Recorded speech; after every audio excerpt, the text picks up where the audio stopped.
Hey guys, and welcome back to another video on my YouTube channel.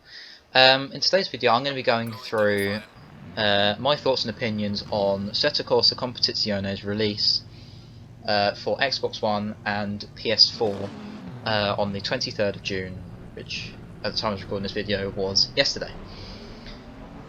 So on 12th of September 2018, about a year and a half ago, Assetto Corsa Competizione released for PC exclusively, and was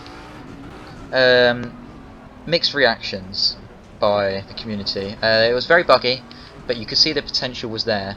It follows just the Blancpain GT3 series, and includes quite a few tracks, but not too many, and most of the GT3 field from the past few years. The physics on it are ridiculously good, and the graphics on PC were amazing. Day-night transitions, mixed weather, all the way from thunderstorms in the middle of the night around Spa to a sunny day at Silverstone. It was well received. But that's not the point of this video. The point of this video is about how it feels on Xbox One. I am on an original Xbox One, so if you're on an S or an X, the performance might be a bit better. Same as PS4 Pro or regular PS4. I can't vouch for them. Now, when the specs were released for Xbox One, there was a lot of disappointment that it would only be running at 30 FPS and not even 1080p if you didn't have an Xbox One X. After playing for a few hours, you do notice it straight away that the 30 FPS is there. It's a bit choppy in places, and the performance is a bit lower, but once you get past it, once you get used to it, you don't really notice it as such. But the graphics are there. They're already very good, especially during the sunset, sunrise, all at night. It's all clear enough to play. The details in the car and of the cars are still to the levels of a low-end PC. So I would actually say they've done a very good job of porting a game designed to run on especially high-end PCs over to a 7-year-old console. Another sticking point with the game was the online lobbies. Unfortunately, on release, online lobbies won't be private. They're just generic lobbies set up by Kunos themselves. But I've been playing around on them. They are super stable, hardly laggy.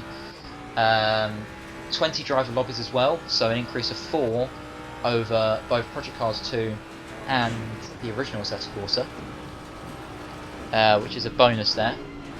You can set the lobbies to go for as long as you want, day to night, rain, weather. Obviously, the driving is down to the people driving. The quality of the driving when I was playing yesterday was a bit dodgy, but they have a safety rating implemented, so you have to get up to, I think it's 70 safety rating before you're allowed in the competition servers, which I'm working towards at the moment. The only other sticking point was setting up the game. There was a lot of problems getting my wheel connected. It wasn't registering it, and then the settings were all off.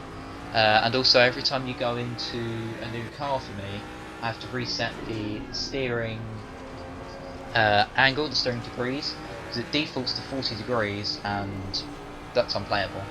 But once you've got your force feedback settings good, and I'll put in the comments my force feedback settings for Froxmaster TX for anyone looking for them, and I might actually flash on the screen, and then you can just pause it and have a look yourselves.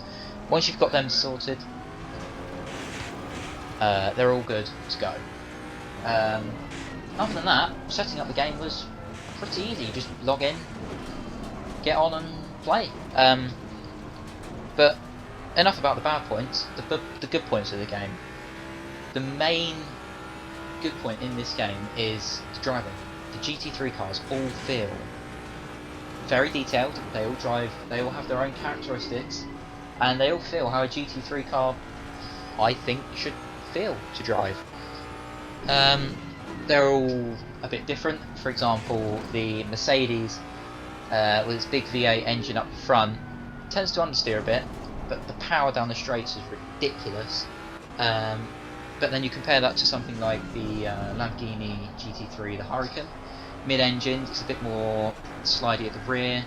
A lot of weight is at the rear, so it's once you get the slide going, it's a lot harder to save than something else.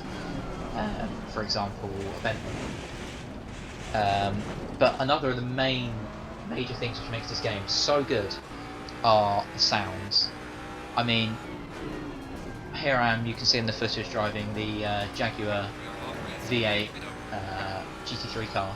The engine sounds are ridiculously good.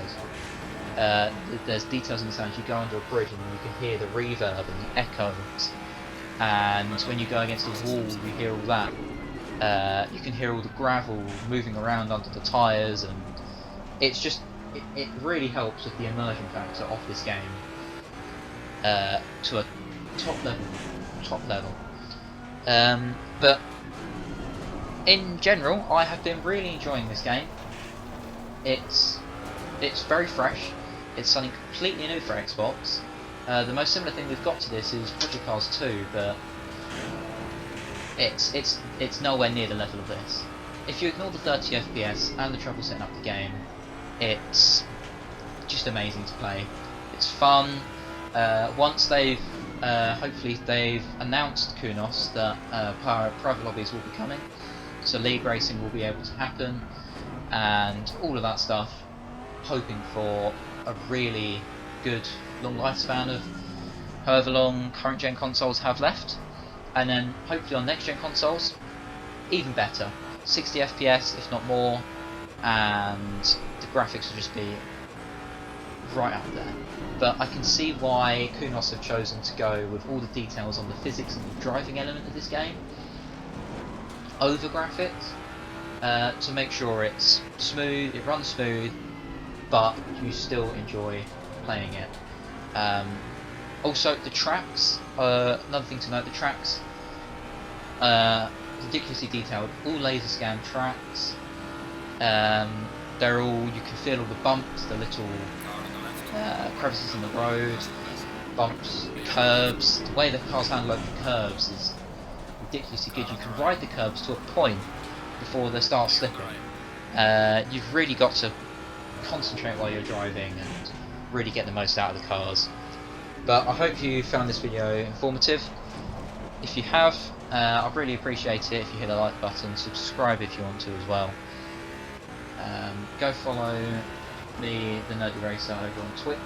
Hopefully I'll be doing quite a few live streams in the next couple of weeks before I head back to work. And then, yeah, hopefully carry on after that.